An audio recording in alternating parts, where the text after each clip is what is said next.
Hello students, welcome to the class. तो पिछली exercise में हम pair of linear equation in two variables में एक्सरसाइज थर्ड कर रहे थे। क्वेश्चन नंबर 1 तो सॉल्व हो चुका था। क्वेश्चन नंबर 2 हम यहाँ सॉल्व करेंगे। ठीक है जी, देख लीजिए सेकेंड प्रॉब्लम। 2x + 3y = 11 एक ही इक्वेशन है, और दूसरी इक्वेशन है 2x - 4y = -24। हमें इन दोनों इक्वेशंस को सॉल्व करना है, और सॉल्व करने के बाद हमें m की वैल्यू बतानी है। तो आप m के बारे में बाद में सोचिएगा, पहले इन दोनों इक्वेशंस को सॉल्व करिए, और सॉल्व करने के बाद आप x और y की वैल्यू निकाल लीजिए। तो we have first equation 2x + 3y = 11, और हमारे पास सेकेंड इक्वेशन है 2x - 4y = -24। हमने इक्वेशंस को सॉल्व करने के अभी तक दो मेथड समझे हैं। एक मेथड है ग्राफिकल और दूसरा मेथड है सब्स्टिट्यूशन। तो इस क्वेश्चन में ऐसा तो लिखा नहीं है कि हमें किस मेथड से करना है, तो आप चाहो तो इसको ग्राफिकली कर लो और चाहो तो इसको सब्स्टिट्यूशन से कर लो।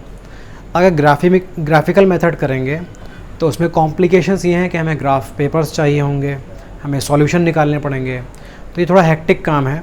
हम सिंपल करते हैं सब्स्टिट्यूशन मेथड से।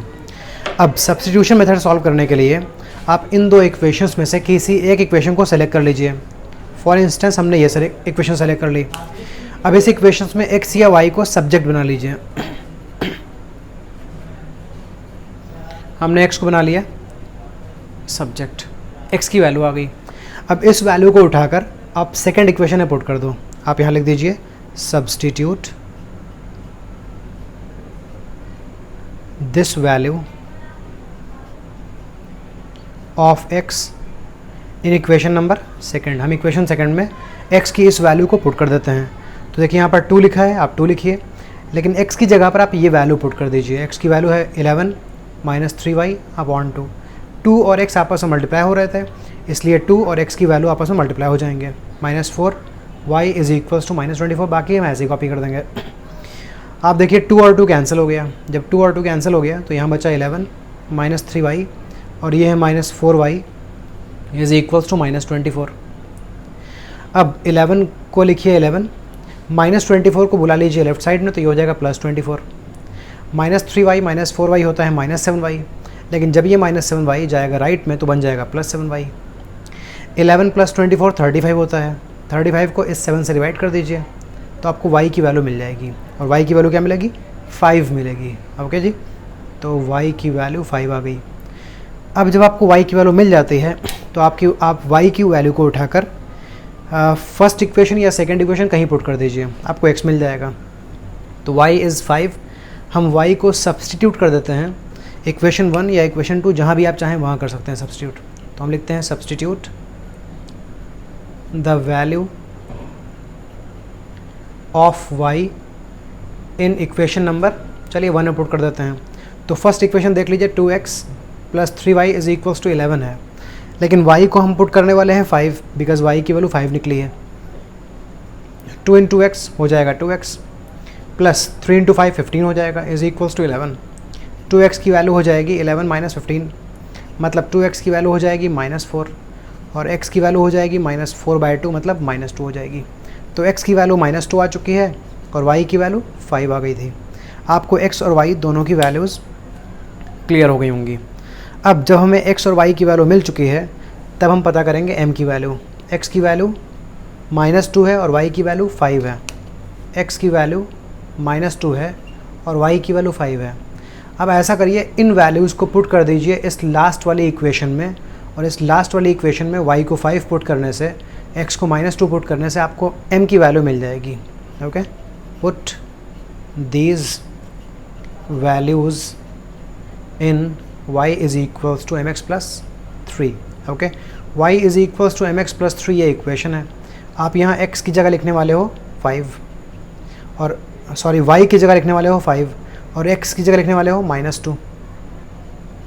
सॉल्व करते हैं। 5 इस 3 को लाते हैं लेफ्ट साइड में। 5 - 3 = -2m। 5 - 3 होता है 2। 2 = -2m। अब 2 को -2 से डिवाइड कर देंगे तो ये m आ जाएगा। तो m की वैल्यू कितनी हो जाएगी? -1 हो जाएगी। m की वैल्यू हो जाएगी -1। तो देखिए हमें x की वैल्यू मिल गई, y की वैल्यू मिल गई, और हमने x और y की हेल्प से m की वैल्यू भी निकाल ली। ठीक है जी, ओके, अगर लास्ट वाली लाइन क्लियर ना हो तो मैं दोबारा लिख देता हूँ। मैंने 2 को -2 से डिवाइड किया तो आ गया है m। मैंने -2 जब भेजा लेफ़्ट साइड में तो ये -2 2 को डिवाइड कर रहा है, वही यहाँ पर लिखा हुआ है। 2 और -2 डिवाइड होंगे तो 1 आ जाएगा, बिकॉज इनका साइन डिफरेंट है, सो माइनस में 1 आ जाएगा। आई होप आपको क्वेश्चन नंबर 2 क्लियर हो गया है। चलिए अब क्वेश्चन नंबर 3 को समझते हैं। क्वेश्चन नंबर 3 में हमारे सामने बहुत सारी वर्ड प्रॉब्लम्स हैं और इन प्रॉब्लम्स को हमें सॉल्व करना है। तो देखिए हमारे सामने वर्ड प्रॉब्लम्स हैं। फर्स्ट प्रॉब्लम देखिए, पहले तो देखते हैं क्वेश्चन है क्या। Form the pair of linear equations, मतलब जितनी भी ये सिचुएशंस गिवन है फर्स्ट क्वेश्चन में, सेकंड क्वेश्चन में, थर्ड क्वेश्चन में, और अभी 4 5 6 पार्ट्स भी हैं। तो इन सारे पार्ट्स में सबसे पहले तो हमको लीनियर इक्वेशंस फॉर्म करनी है, देन उन्हें सॉल्व करना है सब्स्टिट्यूशन मेथड से। तो चलिए हम फर्स्ट क्वेश्चन को उठाते हैं, फर्स्ट पार्ट को उठाते हैं।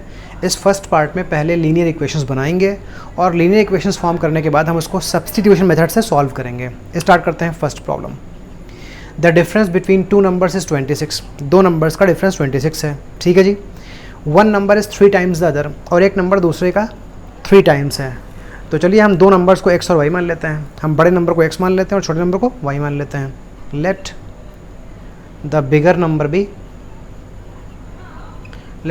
Number be x and smaller number be y। दो नंबर्स है ना, हमने दो नंबर्स को x और y मान लिया है।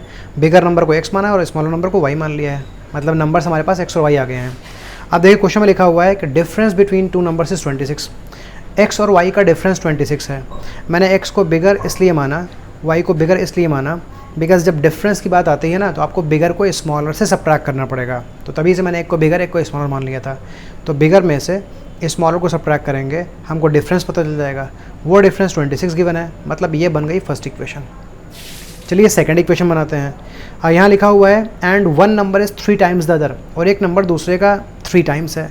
तो छोटा नंबर तो बड़े का 3 टाइम्स हो नहीं सकता है, बड़ा नंबर ही छोटे का 3 टाइम्स होगा। तो बिगर नंबर है x और स्मॉलर नंबर है y। इन दोनों में रिलेशन ये है कि जो ये x है ना, ये 3 टाइम्स है y का। x y का 3 टाइम्स है, तो अगर x 3 टाइम्स है तो आप y में 3 से मल्टीप्लाई कर दो, ठीक है जी।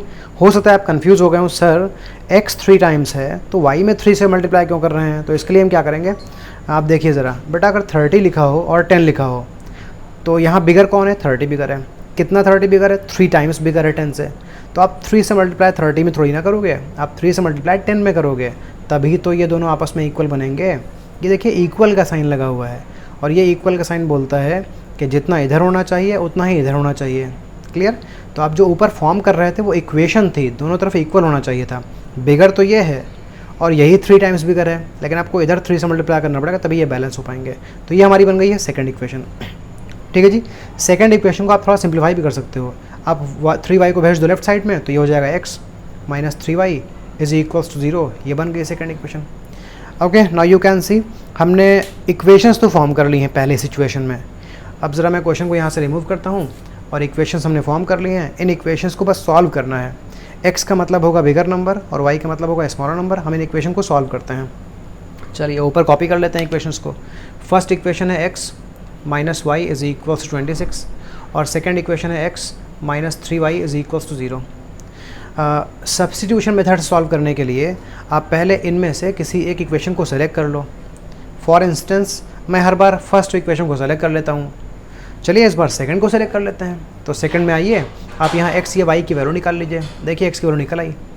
अब x की इस वैल्यू को उठाकर आप पुट कर दो फर्स्ट इक्वेशन में। आप यहाँ लिख दीजिए substitute this value of x in equation number 1। x की वैल्यू लाइए, यहाँ पर लिखिए 3y, x की जगह लिखिए 3y minus y is equals to 26। 3y minus y 2y हो जाएगा इज़ इक्वल्स टू 26। y की वैल्यू हो जाएगी 26/2। देखिए y आ गया 13, मिल गया ना y 13। ओके जी। अब y की वैल्यू उठाकर आप चाहो तो फर्स्ट इक्वेशन में पुट कर दो, चाहो तो सेकंड में पुट कर दो, आपको x मिल जाएगा। चलिए हम y की वैल्यू उठाकर पुट करते हैं, फर्स्ट या सेकंड कहीं इक्वेशन में पुट करते हैं। तो इसके आगे मैं लिखूँगा substitute y is equals to 13 in equation number 1 में पुट कर देते हैं। x minus y is equals to 26।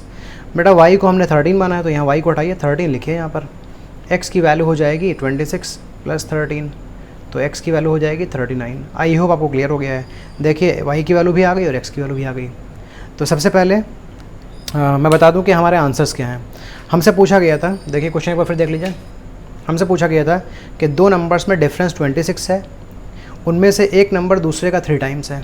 तो हमारे पास जो हमें बताने थे नंबर्स क्या हैं, तो नंबर्स आर 13 एंड 39। देखिए ये नंबर बिगर है और ये नंबर स्मॉलर है। अगर बिगर में से स्मॉलर को सब्ट्रैक्ट करेंगे तो डिफरेंस 26 आएगा, यही क्वेश्चन में बोला गया था। फिर बोला गया था कि एक नंबर दूसरे का 3 टाइम्स है, तो देख लीजिए ये नंबर इस नंबर का 3 टाइम्स है। जब इसको 3 से मल्टीप्लाई करेंगे तब ये 39 मिलेगा। तो हमने चेक भी कर लिया कि ये हमारा आंसर सही है। अब करते हैं सेकंड क्वेश्चन। हमारे नंबर्स क्या होंगे यहाँ पर, आप लिख देना दैट नंबर्स आर 13 एंड 39। ये है बिगर, ये है स्मॉलर। ओके जी, चलिए अब चलते हैं सेकंड प्रॉब्लम पर। तो सेकंड प्रॉब्लम पढ़ लीजिए आप। सेकंड प्रॉब्लम में लिखा हुआ है the larger of the 2 supplementary angles exceeds the smaller by 18 degrees. आपने क्लास 9th में या शायद उससे पहले पढ़ा होगा कि सप्लीमेंट्री एंगल्स क्या होते हैं। बेटा सप्लीमेंट्री एंगल्स वो एंगल्स होते हैं जिन एंगल्स का सम 180 होता है। अगर दो एंगल्स का सम 180 हो तो उन्हें सप्लीमेंट्री एंगल्स बोलते हैं। फॉर एग्जांपल 90 एंड 90 ये सप्लीमेंट्री हैं बिकॉज इनका सम 180 है। 100 एंड 80 डिग्री ये सप्लीमेंट्री हैं बिकॉज इनका सम 180 डिग्री है। 70 एंड 110 ये भी सप्लीमेंट्री एंगल्स हैं बिकॉज इनका भी सम 180 डिग्री है। तो अगर दो एंगल्स को ऐड करने के बाद 180 डिग्री आता हो तो ऐसे एंगल्स को सप्लीमेंट्री एंगल्स बोलते हैं। तो याद रखिएगा, अगर हम सप्लीमेंट्री एंगल्स हमें मिलते हैं तो उनका सम 180 रहेगा। ठीक है जी, अब आते हैं सेकेंड पार्ट को सॉल्व करते हैं। तो यहाँ पर दो एंगल्स हैं सप्लीमेंट्री, इनमें जो लार्जर एंगल है वो स्मॉलर से 18 डिग्री ज़्यादा है। तो पहले अज्यूम कर लेता हूँ, let two supplementary angles be x and y। Let two supplementary angles be x and y।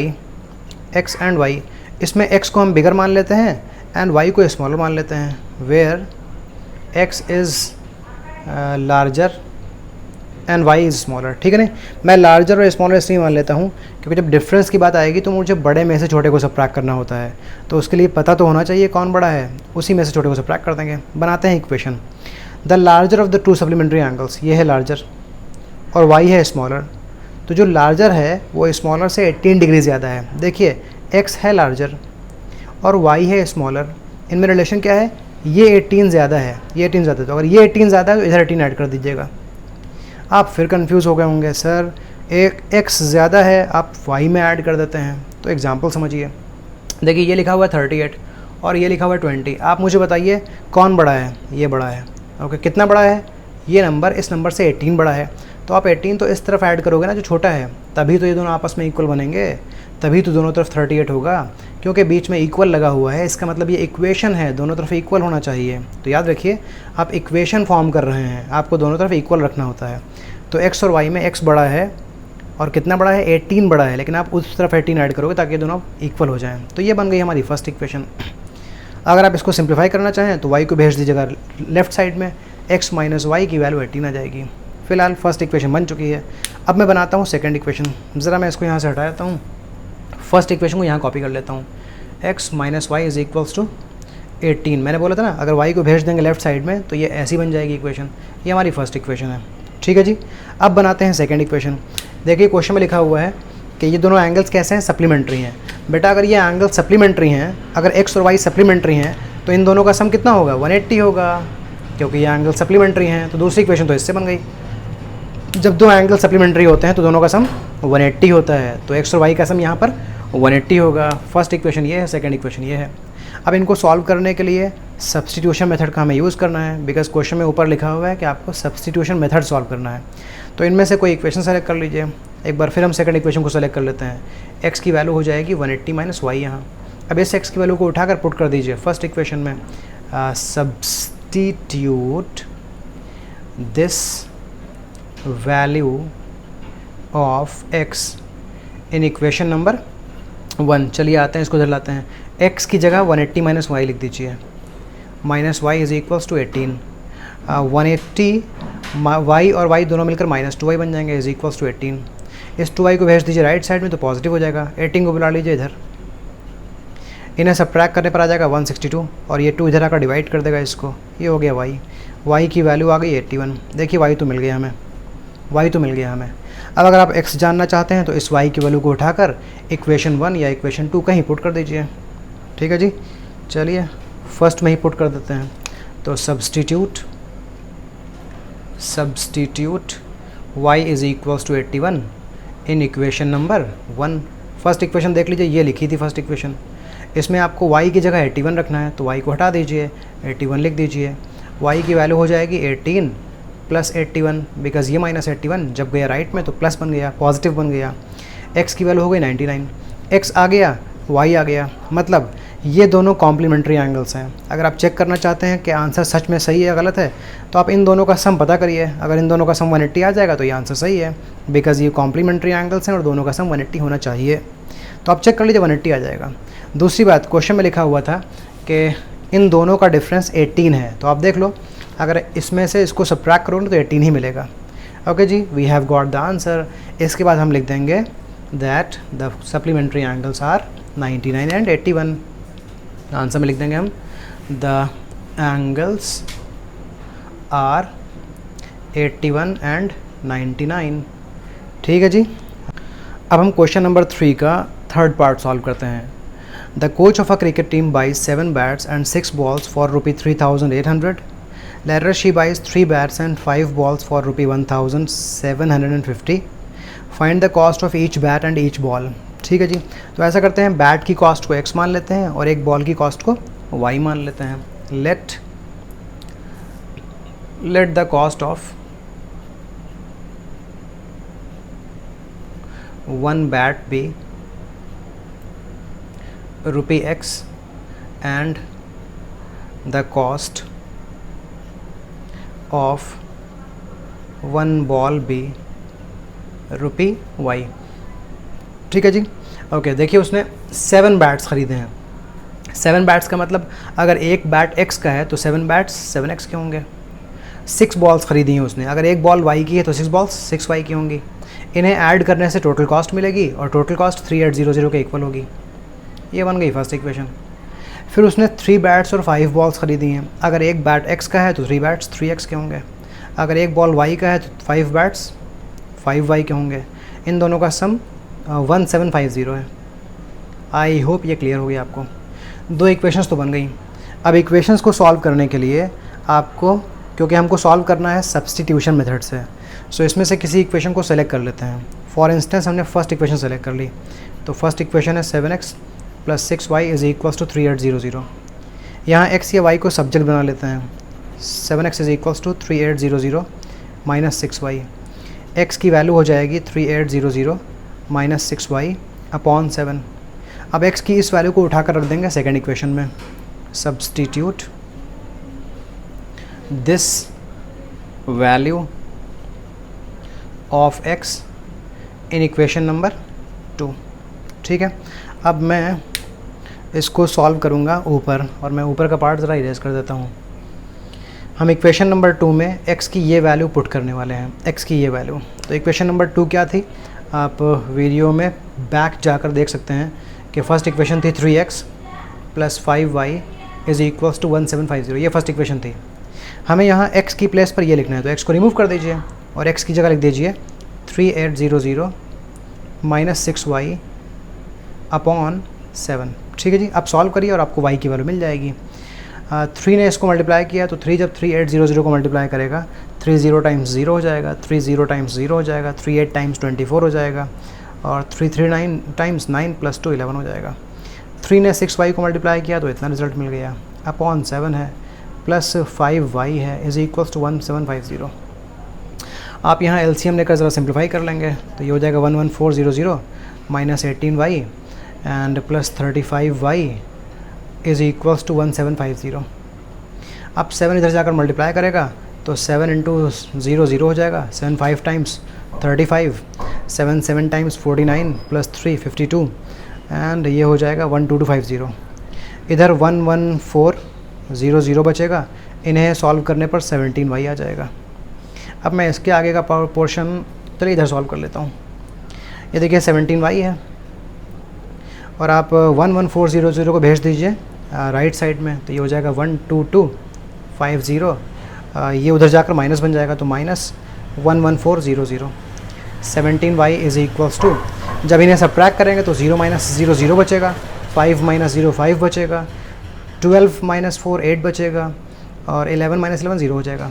ठीक है जी, ये आ गया। y की वैल्यू हो जाएगी 850 अपॉन 17, मतलब y की वैल्यू हो जाएगी 50। y का मतलब क्या था? y का मतलब था कॉस्ट ऑफ वन बॉल, तो एक बॉल की कॉस्ट 50 आ चुकी है। अब अगर आप x फाइंड करना चाहते हैं, मतलब आप बैट की कॉस्ट फाइंड करना चाहते हैं, तो y की इस वैल्यू को इक्वेशन 1 या इक्वेशन 2 कहीं पुट कर दीजिए। चलिए हम y की इस वैल्यू को पुट कर देते हैं इक्वेशन नंबर 1 में। तो substitute y is equals to 50 in equation number 1। आपको याद होना चाहिए इक्वेशन नंबर 1 थी 7x plus 6y is equals to 3800। ठीक है, 7 बैट्स ख़रीदे गए थे और 6 बॉल्स खरीदी गई थी इतने रुपए में। ओके, हमें y को 50 लिखना है, तो y को हटा दीजिए यहाँ से, यहाँ 50 लिख दीजिए। 7x is equals to plus 300 is equals to 3800।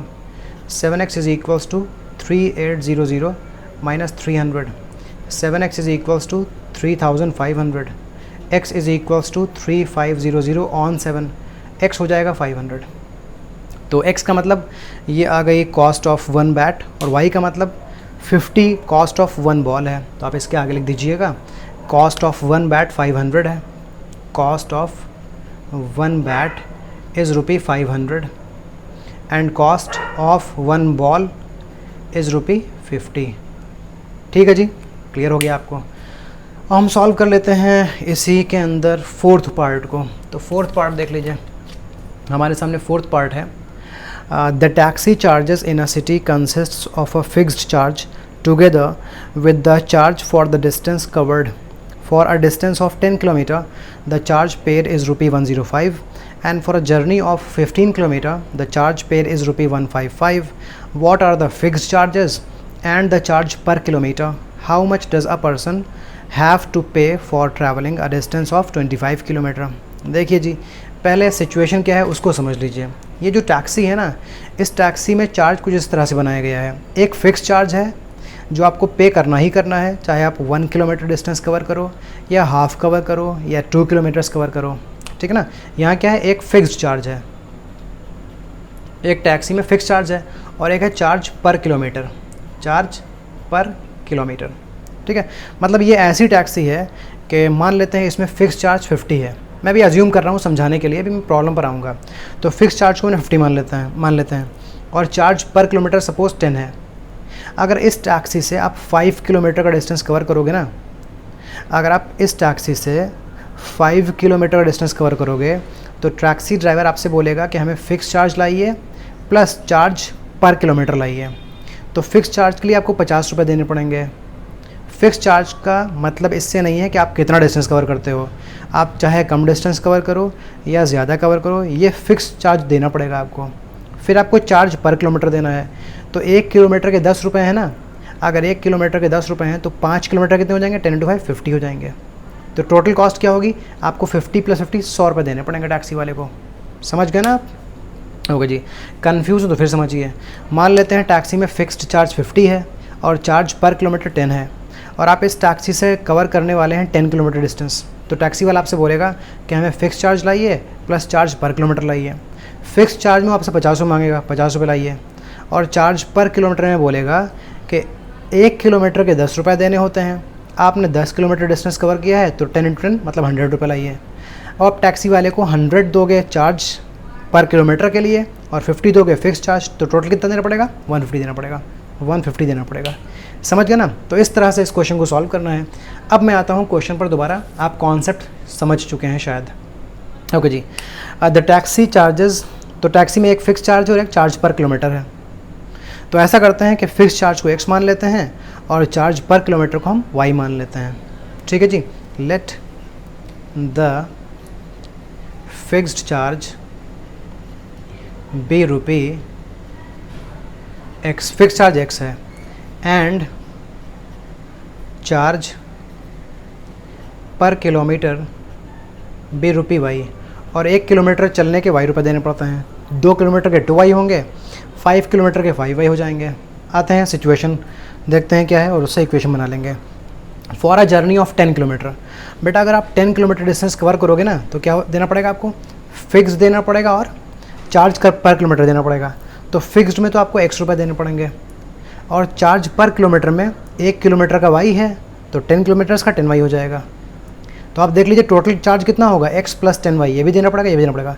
समझ गया ना कि यहाँ total charge x plus 10y है, यहाँ total charge x plus 10y है, यहाँ x प्लस 10y ये टोटल चार्ज है। तो इस टोटल चार्ज की वैल्यू इन्होंने दी है 105। ये बन गई हमारी फर्स्ट इक्वेशन। आई होप आपको ये क्लियर हो गया है। अब आते हैं सेकंड सिचुएशन पर। ये तो 10 किलोमीटर के लिए था। अब अगर 15 किलोमीटर डिस्टेंस कवर करना है तो आपको 155 रुपये देने पड़ते हैं। अगर आप 15 किलोमीटर डिस्टेंस कवर करोगे ना तो आपको कुछ देना पड़ेगा फिक्स चार्ज और कुछ देना पड़ेगा चार्ज पर किलोमीटर। फिक्स देना पड़ेगा x क्योंकि फिक्स चार्ज x है, और चार्ज पर किलोमीटर में 1 किलोमीटर का y है, 15 किलोमीटर का 15y हो जाएगा। x और 15y को ऐड करेंगे तब टोटल कॉस्ट बनेगी, मतलब इन दोनों का सम है टोटल कॉस्ट, मतलब x प्लस 15y ये है टोटल कॉस्ट, और टोटल कॉस्ट किसके इक्वल है, 155 के इक्वल है। ये बन गई सेकंड इक्वेशन। समझ गए ना आप? चलिए जी, अगर समझ गए हैं तो मैं इन इक्वेशंस को कॉपी कर लेता हूँ ऊपर और अब इनको सॉल्व करता हूँ। फर्स्ट इक्वेशन है हमारे पास x plus 10y is equals to 105। Second equation है हमारे पास x plus 15y is equals to x plus 15y is equals to 155। ये सेकंड इक्वेशन है। इनमें से किसी एक इक्वेशन को सेलेक्ट कर लेते हैं और उसमें निकालते हैं x या y की वैल्यू। फर्स्ट इक्वेशन को ही सेलेक्ट कर लेते हैं। फर्स्ट इक्वेशन में देखिए हमने x की वैल्यू निकाल ली है। अब इस x की वैल्यू को उठाकर सेकंड इक्वेशन पुट कर दीजिए। This is our first equation, this is our second equation. तो substitute this value of x in equation number 2। आ जाइए इक्वेशन नंबर 2 में। x की जगह पर ये लिख दीजिए 105 minus 10y plus 15y is equals to 155। 105 को भेज दीजिए राइट साइड में, तो ये 155 माइनस 105 हो जाएगा। इधर ये सॉल्व होकर 5y बन जाएगा, तो y की वैल्यू हो जाएगी दिस माइनस दिस मतलब 50, और ये अपॉन में 5 आ जाएगा, 10 आ गया। y 10 आ गया। y का मतलब था चार्ज पर किलोमीटर, तो चार्ज पर किलोमीटर कितना है, 10 है। अब अगर आप जानना चाहते हो कि x की वैल्यू क्या होगी, मतलब फिक्स चार्ज क्या होगा, तो आप y की इस वैल्यू को उठाकर इक्वेशन 1 या 2 कहीं पुट कर दीजिए। तो चलिए सब्सटीट्यूट कर देते हैं y is equals 10 in equation number कहीं पुट कर सकते हैं। चलिए 2 में पुट कर देते हैं, इसे पुट कर देते हैं। x plus 15y is equals to 155। y को लिखना है 10, तो इस y को हटाइए और यहाँ लिख दीजिए 10 into 10।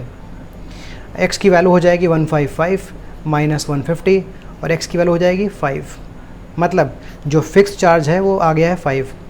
Fixed charge is ₹5 and charge per kilometre 10 आ गया है। Charge per kilometre is ₹10। I hope आपको ये क्वेश्चन क्लियर हो गया है।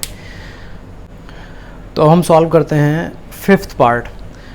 यहाँ पर लिखा हुआ है a fraction becomes 9 on 11 if 2 is added to both the numerator and denominator. If 3 is added to both the numerator and denominator it becomes 5 on 6। तो पहले हम फ्रैक्शन को मान लेते हैं x अपॉन वाई। फ्रैक्शन तो जानते होंगे ना, 7/5 एक फ्रैक्शन है, 8/6 एक फ्रैक्शन है, 9/11 एक फ्रैक्शन है। मतलब जब भी कोई नंबर p/q की फॉर्म में होता है, मतलब एक नंबर ऊपर लिखा होता है, एक नंबर नीचे लिखा होता है, तो इस तरह के नंबर्स को हम बोलते हैं फ्रैक्शन। तो क्योंकि हमें फ्रैक्शन नहीं पता है तो हम ऊपर के नंबर को x मान लेते हैं और नीचे के नंबर को y मान लेते हैं। तो चलिए मान लेते हैं फ्रैक्शन है x/y। Let the fraction be x/y। जो नंबर ऊपर लिखा होता है ये न्यूमरेटर होता है और जो नंबर नीचे लिखा होता है ये डिनोमिनेटर होता है। This is numerator and this is denominator, याद रखिएगा। ओके जी, तो हमने ये मान ली है फ्रैक्शन जहाँ x है न्यूमरेटर, y है डिनोमिनेटर। क्वेश्चन में देखिए क्या बोला गया है। क्वेश्चन में लिखा गया है कि अगर 2 को ऐड कर दिया जाए न्यूमरेटर और डिनोमिनेटर दोनों में, देखिए ये फ्रैक्शन है, अगर आप न्यूमरेटर में 2 ऐड कर दो और डिनोमिनेटर में 2 ऐड कर दो तो ये क्या बन जाती है, ये फ्रैक्शन बन जाती है 9/11। ऐसा लिखा हुआ है क्वेश्चन में। अगर x में 2 ऐड कर दीजिए, मतलब न्यूमरेटर में 2 ऐड कर दीजिए और डिनोमिनेटर में 2 ऐड कर दीजिए तो फ्रैक्शन 9/11 बन जाती है। इसे क्रॉस मल्टीप्लाई कर लीजिए, आपकी इक्वेशन बन जाएगी।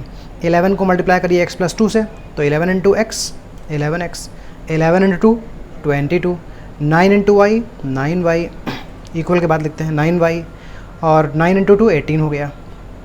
आप लिखो 11x, 9y को भेज दो लेफ़्ट साइड में तो -9y हो जाएगा, इज़ इक्वल्स टू 18 और 22 जाएगा राइट में तो 18 माइनस 22 हो जाएगा, बन जाएगा -4। ये आपकी बन गई फर्स्ट इक्वेशन। ठीक है जी, तो फर्स्ट इक्वेशन बन चुकी है 11x minus 9y is equals to -4। अब बनाते हैं सेकेंड इक्वेशन। मैं थोड़ी देर के लिए नीचे के पार्ट को इरेज कर रहा हूँ सेकेंड इक्वेशन फॉर्म करने के लिए। फर्स्ट इक्वेशन याद रखिएगा 11x minus 9y is equals to -4 बनी थी। ओके, अब लिखा हुआ है if 3 is added to both the numerator and denominator. देखिए जी, ये है फ्रैक्शन, इसमें x है न्यूमरेटर और y है डिनोमिनेटर। इन्होंने बोला है x में भी 3 ऐड कर दो और y में भी 3 ऐड कर दो।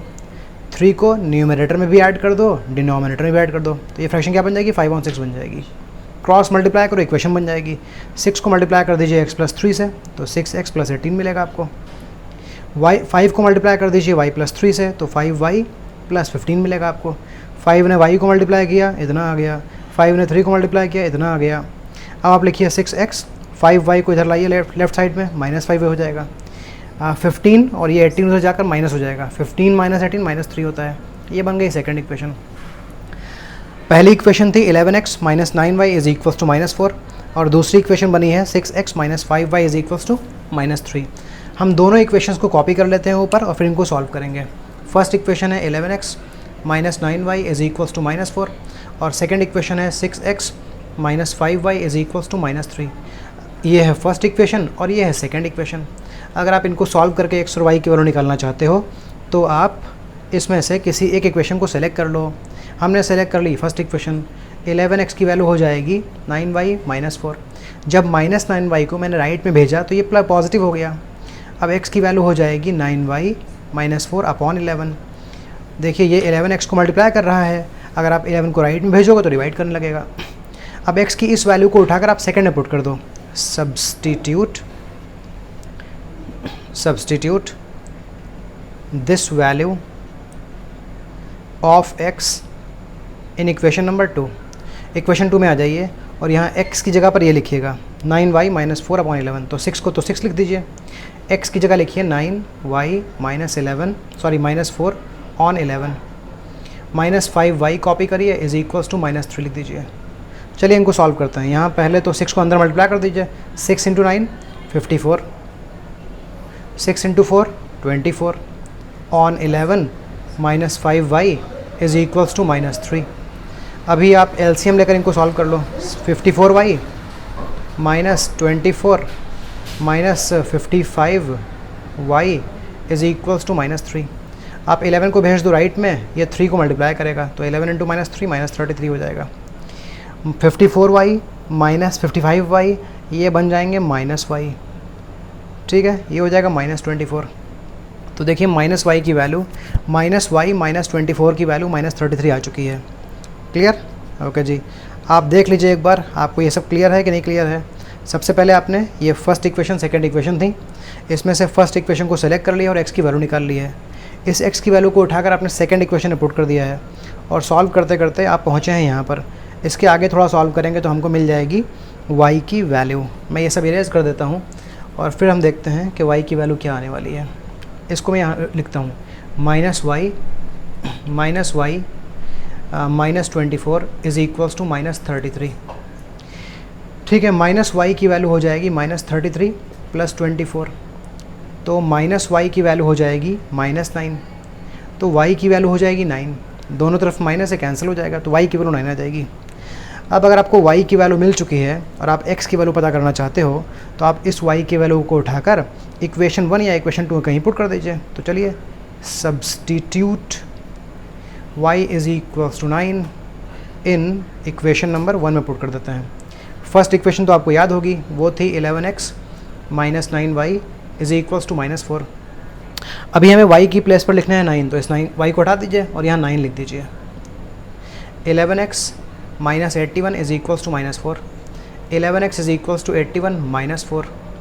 11x इज़ इक्वल्स टू 77, तो x की वैल्यू हो जाएगी 77 अपॉन 11, तो x की वैल्यू हो जाएगी 7। देख लीजिए x की वैल्यू आ गई है 7 और y की वैल्यू आ गई 9।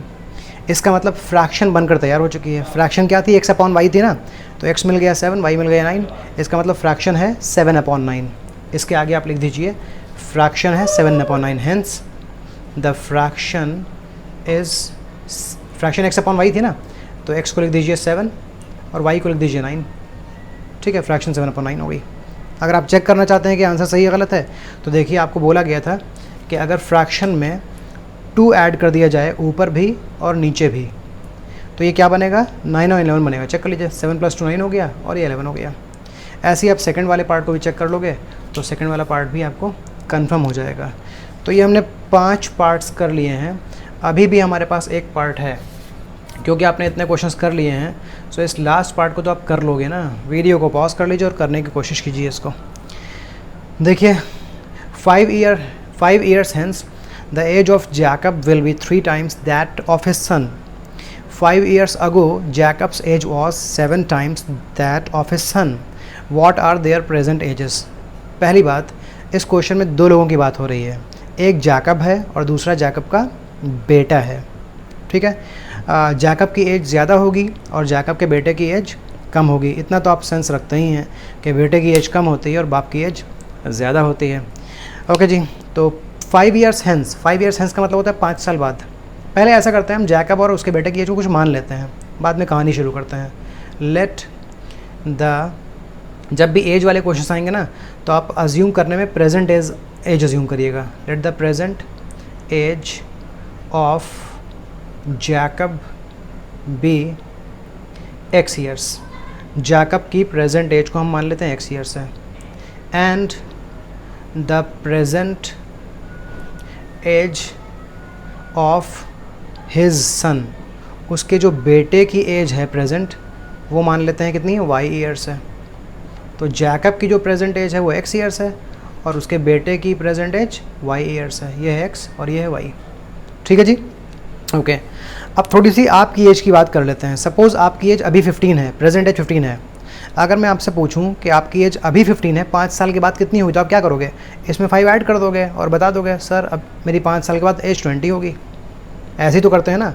अगर आपकी प्रेजेंट एज 14 ईयर्स है और मैं आपसे पूछूं कि 5 साल के बाद आपकी क्या एज होगी, तो आप क्या करोगे, इसमें 5 ऐड कर दोगे और बताओगे मुझे कि आपकी एज 19 हो जाएगी 5 ईयर्स के बाद। मतलब कॉन्सेप्ट ये है कि अगर हमें अपनी प्रेजेंट एज पता होती है, तो जब हमें आगे की एज पता करनी होती है तो हम उतने ईयर्स को ऐड कर देते हैं। सपोज़ जैकब की अभी की एज x है, तो 5 साल बाद कितनी होगी, x + 5 होगी। जैकब के बेटे की अभी एज y है, 5 साल बाद कितनी होगी, y + 5 हो जाएगी। इसी तरह अगर पिछली एज पूछ ली जाए 5 साल पहले की एज, तो 5 साल पहले इसकी एज x - 5 होगी, 5 साल पहले इसकी एज y - 5 होगी। अगर आपकी एज अभी 15 है तो 5 साल पहले कितनी थी, 15 - 5 10 थी। तो आप समझ गए ना कि जब भी आपको अपनी एज कुछ सालों बाद पता करनी होती है तो आप उसमें ऐड कर देते हैं, और आपको अपनी एज 2 साल बाद या 3 साल पहले पता करनी होती है, 2 साल पहले या 3 साल पहले की पता करनी होती है, तो आप 2 या 3 को सब्ट्रैक्ट कर देते हो। तो देखिए यहाँ बात हो रही है 5 years hence, मतलब 5 साल के बाद की बात हो रही है।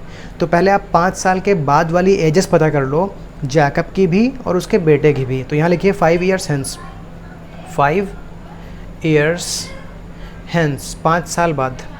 हम 5 साल के बाद की एज लिखते हैं। पहले हम लिख लेते हैं age of Jacob, age of Jacob अभी जैकब x है, तो 5 साल बाद कितना हो जाएगा, x + 5 का हो जाएगा, x + 5 ईयर्स। ओके, यहाँ हम लिखते हैं एज ऑफ सन, बेटे की एज कितनी होगी, बेटे की एज अभी y है, तो 5 साल बाद y + 5 हो जाएगी। ये क्लियर हो गया, ठीक है। अभी 5 साल बाद जैकब की एज ये होगी और उसके बेटे की एज ये होगी। याद रखिएगा, मैं इसको इरेज करके बनाता हूँ इक्वेशन बनाने के लिए आप देखिए उन्होंने लिखा हुआ है कि 5 साल बाद की जो एजेस है ना, तो जैकब की एज उसके बेटे की एज का 3 टाइम्स है। ये रही जैकब की एज 5 साल बाद वाली, और ये रही उसके बेटे की एज 5 साल बाद वाली। क्वेश्चन में लिखा हुआ है कि जैकब की एज अपने बेटे की एज का 3 टाइम्स होगी, तो आप यहाँ 3 से मल्टीप्लाई कर दोगे। ये 3 टाइम्स है तो इधर 3 से मल्टीप्लाई करेंगे। ये तो आप समझ ही चुके होगे कि मैंने इधर 3 से मल्टीप्लाई क्यों किया है। फॉर एग्जाम्पल ये नंबर 15 है और ये नंबर 5 है, तो 3 टाइम्स तो ये है ना, लेकिन 3 से मल्टीप्लाई इस तरफ करते हैं, तभी ये दोनों आपस में इक्वल बनते हैं और इक्वेशन बन जाती है। आई होप आपको ये क्लियर हो गया। इसे सिंप्लीफाई कर लिए आपको इक्वेशन मिल जाएगी, x + 5 = 3y + 15, x - 3y = 15 - 5 10 मिल जाएगा। तो ये हो गई फर्स्ट इक्वेशन। फर्स्ट इक्वेशन है x -3y is equals to 10। अब चलिए सेकंड इक्वेशन बनाते हैं। तो सेकंड इक्वेशन बनाने के लिए मैं इसको इरेज कर देता हूँ। फर्स्ट इक्वेशन है x - 3y is equals to 10। Second equation के लिए आपको 5 साल पहले जाना पड़ेगा, 5 ईयर्स अगो। तो हम 5 ईयर्स अगो पहले दोनों की एज पता कर लेते हैं। 5 ईयर्स अगो, तो 5 साल पहले जैकब की एज जो होगी, अभी कितनी एज है जैकब की? अभी x है, प्रेजेंट एज x है, तो 5 साल पहले कम हो जाएगी 5, x - 5 हो जाएगी, x - 5 हो जाएगी। ओके, 5 साल पहले उसके बेटे की एज कितनी हो जाएगी? सन्स एज हो जाएगी। अभी बेटे की एज y है, तो 5 साल पहले y - 5 होगी, y - 5 होगी। इनमें रिलेशन ये गिवन है कि 5 साल पहले जैकब की एज अपने बेटे की एज का 7 टाइम्स थी। ये हैं जैकब और ये हैं उनके बेटे की एज।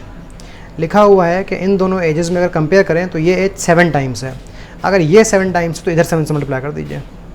ठीक है जी, सिंप्लीफाई करिए, इक्वेशन मिल जाएगी। x - 5 is equals to 7y - 35। ये हो जाएगा x - 7y -5 उधर जाएगा, प्लस हो जाएगा, -35 और +5 बन जाएगा -30। तो ये बन गई सेकंड इक्वेशन। फर्स्ट इक्वेशन बनी थी x - 3y is equals to 10 और सेकंड इक्वेशन बनी है x - 7y is equals to -30।